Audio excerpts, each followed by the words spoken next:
And we are live. Hello and welcome to the Business Octopus live stream. I'm Avon and this is Amanda, and we are your wonderful hosts for today. How are you going, Amanda? I'm fabulous. And yourself, Avon? Well, we're back. We're fresh from the end of 2024 and into 2025. So, had a bit of time away, a bit of a rest, plenty of time to think, and now we've got lots of ideas for the year ahead. And hopefully, if you're watching, you've done the same, had some time to sharpen the sword, as they say. Did you get any time to sharpen the sword? I did. I have found as I've gotten older, I need less time to sort of be in downtime and come up with ideas. Like I can sort of take a few days here and there and they just start to percolate. I'm sure while I've been working madly away, they've been creating themselves and I just need some space for them to pop out. I know myself, like I can never really switch off. So even if I'm like on holiday, I'm still, it's probably more just processing time. So you go and then you read, you watch videos, you consume content. You might be books, it might be whatever. Like I don't often watch or enjoy watching, like some kind of dumb movie or TV show. I'd rather learn something that can develop me or my business. So the time spent consuming that content, like if I'm on a beach somewhere having a break on a holiday, I want to be consuming that because I'm thinking about my next move. I'm consuming all the information and doing the planning and the thinking to really contemplate how am I actually going to employ these skills, these things that I'm learning, these different perspectives. And I think, in the lead up to all of this and even now, like we're quite committed to producing the content here to help other people come on and learn from this. But we did a lot of work late last year to build the consistency around building these sort of live streams and, helping solve challenges. So if you're watching this, I encourage you to like and subscribe, go back and see some of the other live streams that we've had. But first of all, we have to make a little bit of an apology for a couple of weeks ago. We'd actually recorded this session once before live, and in the processing, it didn't actually go live. So when we tried to retrospectively download the file and put it up online, it failed. Something happened with the coding, something happened with the codex or script or something like that. I don't spend too many years trying to extract what happens in the video files, but it didn't work. And so it failed. And so we missed a week. And for that, we're sorry. So here we are. We're back again. And we're talking about combating cash flow seasonality with Rev Ops. So in your mind, what's Rev Ops? Now, this is a great question, Avon, because I've heard different versions and variations of people explaining it to me. So you're probably the best person, the better qualified to explain it, because I'm going to confuse our fabulous viewers. Well, look, it's a very American term. Got it. It comes from bigger businesses. And really, if you say cash flow and Rev Ops, they're almost one in the same. But there are some minute differences. If you will, it's a different perspective of the same. So cash flow is kind of once you've already got the money, kind of, you've already signed the contract, you already know when it's supposed to come due, or you've already done the work and you've sent the invoice, and it's about controlling the money coming in versus the money going out. So it's more about what's in the bank account. Whereas revenue it's kind of like cash, but it's also, the commitment to revenue. So the contracts that are yet to come up, the ones that haven't been signed yet, maybe as you're negotiating things, you're planning for when your high spots and your low spots are coming. Now, I'm going to run a professional service business, and towards January and December, most businesses stop making decisions.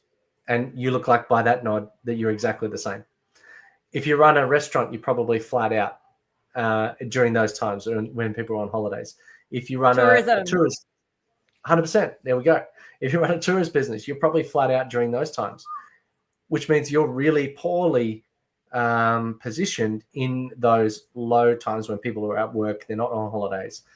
So, or maybe you run a snow resort, a skiing resort, means you're pretty well screwed in summer. So you need to have some form of cash flow planning. But cash flow only works with the money that you've already committed to. So Rev Ops helps you change the game just a little bit and think a bit more ahead of the curve before it gets to become the cash flow that you've already locked in. Does that make sense? Absolutely. Love that. Okay, let's hear more.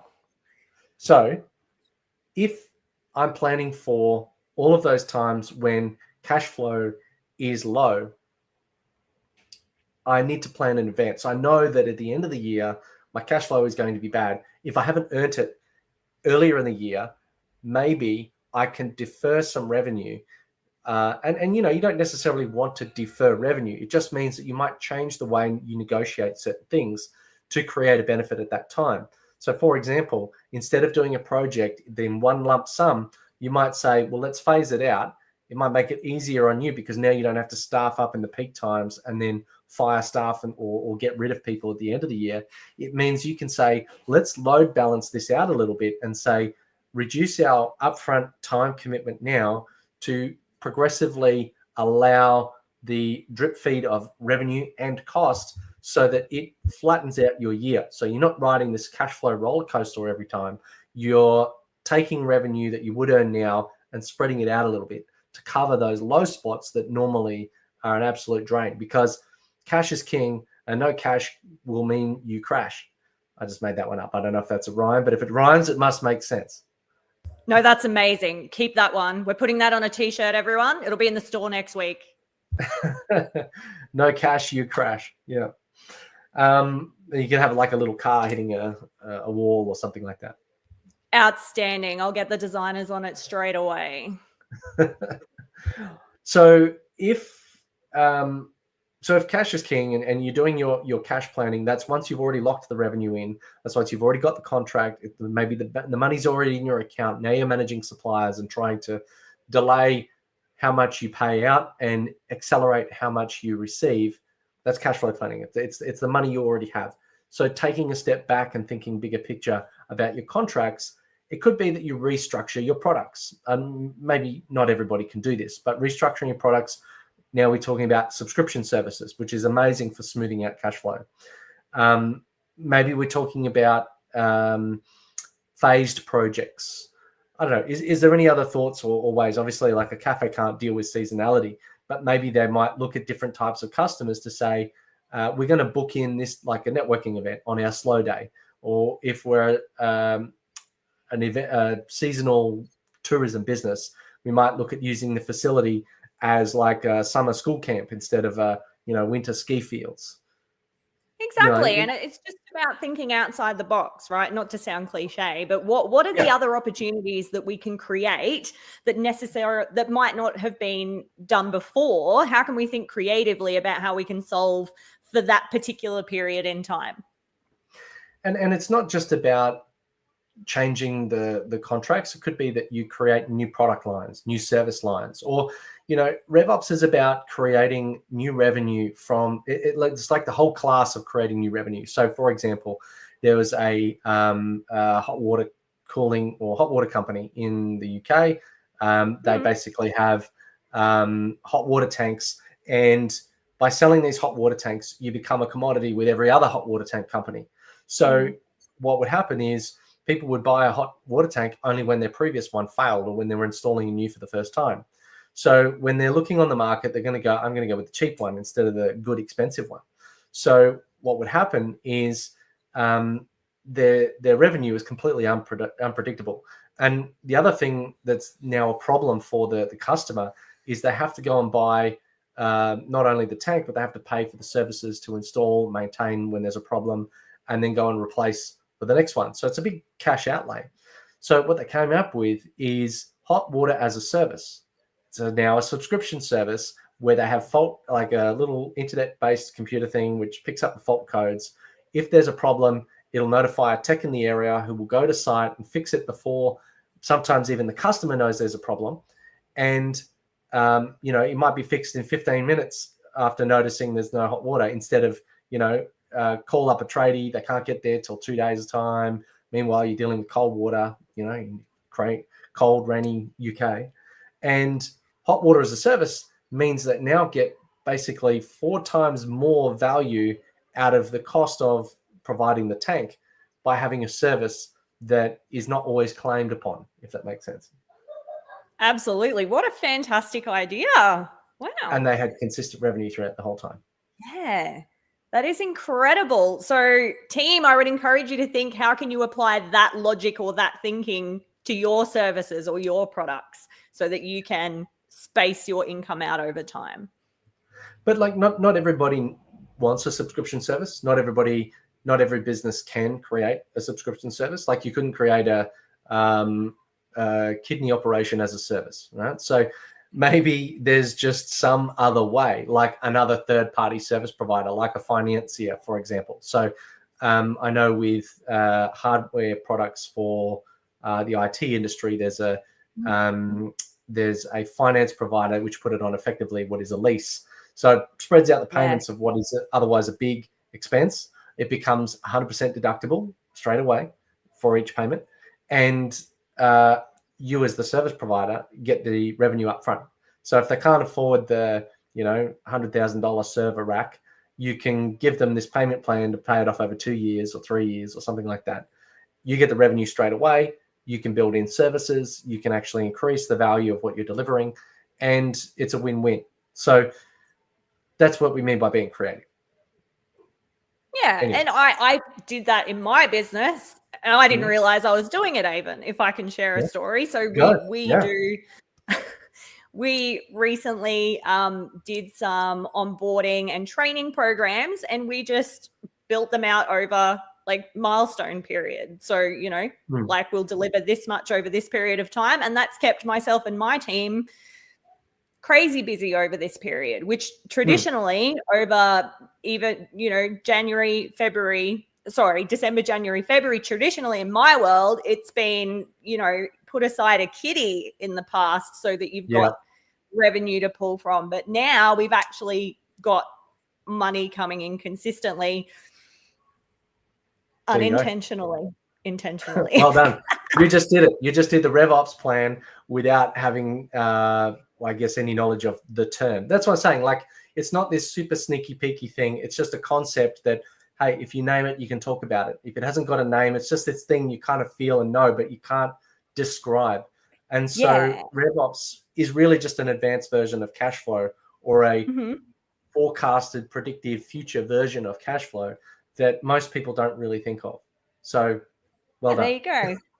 Oh, look. And the other side of it for us as well, you alluded to this earlier. In Australia, at least, traditionally, you can forget about it from sort of mid-December until the end of January. So we have been working with a lot of our international clients during this period who have shorter breaks over that period of time. So that's another way you can look at it as well. Can you look internationally during your lower periods, and perhaps there's opportunity out there? 100%. Like US, like Christmas and New Year's, definitely their days off. But other than that, it's a work period because it's winter, it's cold, people aren't going outside. They're spending their time in summer holidays in June, July, whereas 100%. Our summer holidays are December, January. So, of course, we're off to the beach, whereas they're off to the beach at a different time of year. Perfect example. Exactly. Yeah. So another example, I guess, is it can not only be done with the contracts, but you often see this in airlines or in power companies. It's called off-peak pricing. So you can say, whilst it's low period, we'll give you a special rate because we know that we need to fill that quiet time, because it's probably it's more costly to reduce staff and then ramp up again than it is just to keep them fed, keep the wheels turning, keep the doors open, the lights on. So we can give you a special rate over this quiet time. You'll get preferential treatment, like no one else is around. So you get us all to yourself, and you get a good rate. And I think, sometimes people are willing to do that if they've got the right, like if they're a small business and they're willing to work over Christmas, or if they're really motivated, or maybe that type of business doesn't shut down, they're willing to be a customer in a time when others might not be willing to do so.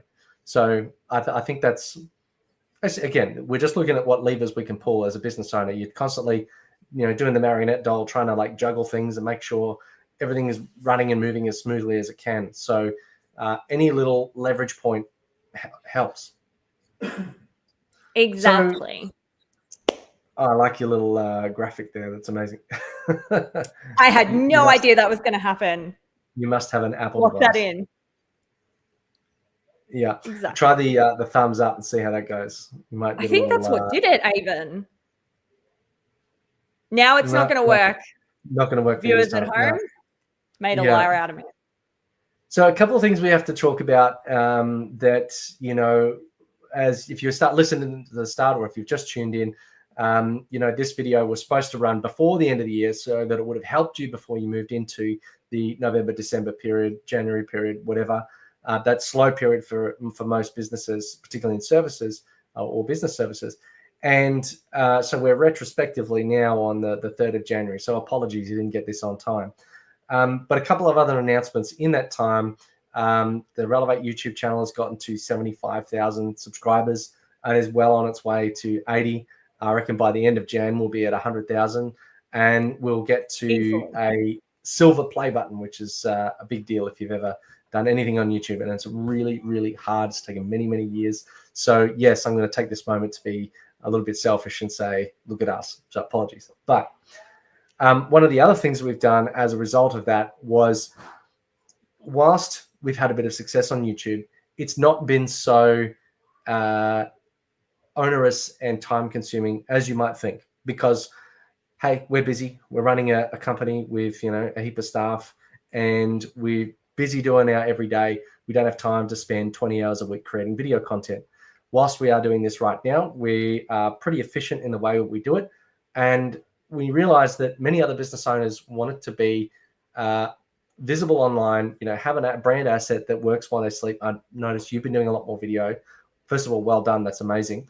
Thank you. But when you start doing video, now you've got editing, you've got your lighting, your sound, your this, your that. And sometimes it can be hard to get off the ground for a lot of people. And it's hard to just bake it into your everyday, or not necessarily every day, your every week. You should be able to get it down to about 2 hours a week. So we've built a course on how to do exactly that. Amazing. So, Avon, where was this like 12 months ago when I needed it, by the way? I just made the course yesterday. So it was out of realization that maybe that's what some other people actually want to do. And people have seen our success, and a lot of it's just from being consistent. It's not by being amazing. I'm not super beautiful. I don't have the world's most amazing camera. I have improved it over time, but I started with just one of these, which is just a little webcam, and Logitech just the Brio, I think. Oh, well done.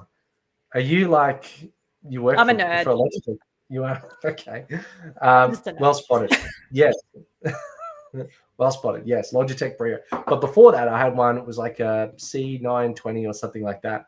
Lot lower grade. The Logitech's like $300 and something, but it's 4K, so it's extremely high quality. Right now, I've got a Canon M50, which is a bit more like zoom and depth of field. That's why you get a little bit of blurring behind, but that's just because of the focus, not because of AI. Yes. Yeah.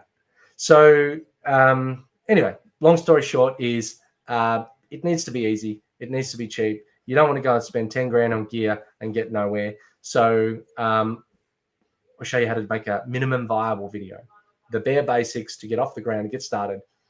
Anyway, that's enough about that. Link will be in the description. Other than that, check it out indeed. Other than that, we've talked about Rev Ops versus Cashflow. I think if hopefully it's not too late to use some of those skills now. If not, you can start to use it next year. Plan your contracts this year. Start looking at how you're servicing your client and reshape your business. You've probably got enough time now to create enough of a process restructure so that at the end of next year, you're not clambering for every dollar, wondering where your next meal is going to come from.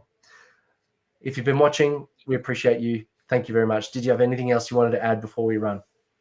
Oh, look, just to put a little bow in that whole conversation, it's the decisions that you make now and the moves that you make now that will stack the deck in your favor, 6, 12, 18, 24 months from now. So start to think about that. Even if you can't take advantage of it right now, what can you implement now that will play out later? Absolutely. Yeah, 100%. And as always, don't forget to join us in the Relevate community. Have your say. Yeah. Let us know what you want us to discuss, and we'll catch up with you next time. Awesome.